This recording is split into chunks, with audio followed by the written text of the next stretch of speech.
আজকে আমার সাথে যা হইছে, যা হইলো, আমি এটা জীবনেও ভুলবো না, জীবনেও না। এই দিন আমার শেষমেশ দেখতে হইছে, আমি কল্পনাও করতে পারি না। তো শুরু থেকে শুরু করি। আজকের দিনটা না অনেক সুন্দর ছিল, কারণ বাইরে কোনো বৃষ্টি ছিল না, রোদ ছিল, আকাশও পরিষ্কার ছিল।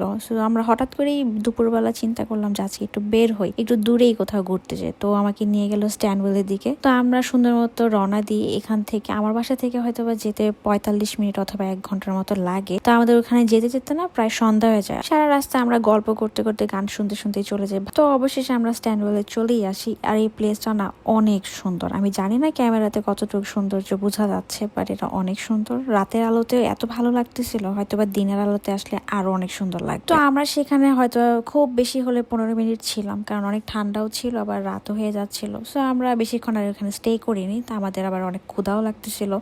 তা আমরা আবারও সেই আমাদের বাসার উদ্দেশ্যে রওনা দিই, বেশিক্ষণ না থেকে খাওয়া দাওয়া করতে চলে যাই। খাওয়া দাওয়া করার আগে ভাবলাম একটু ফ্রেশ হয়নি।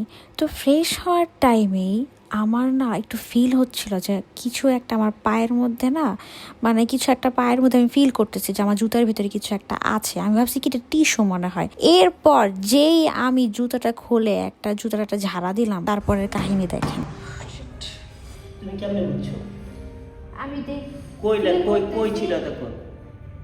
তোমার এতক্ষণ রক্ত চুষছি, তুমি টের পাও নাই? তুমি তুমি আর কথাই ভিডিও নাও তো। তুমি আর কথাই বইলো না, মানে কোনো কিছুর খেয়াল নাই। জীবনে আমি কোনো শুনি নাই। কই ছিল তখন? হাত এখানে আমার জুতাতে ছিল, আমার পায়ে ছিল।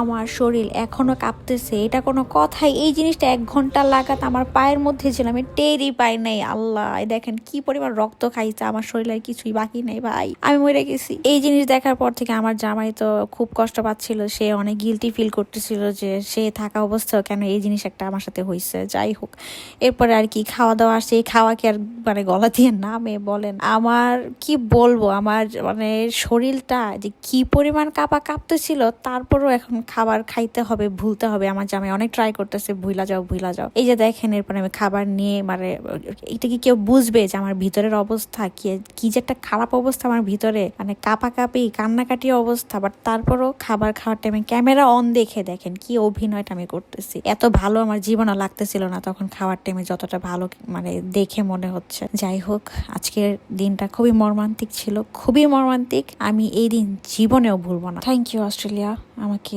এভাবে ওয়েলকাম করার জন্য। Thank you so much.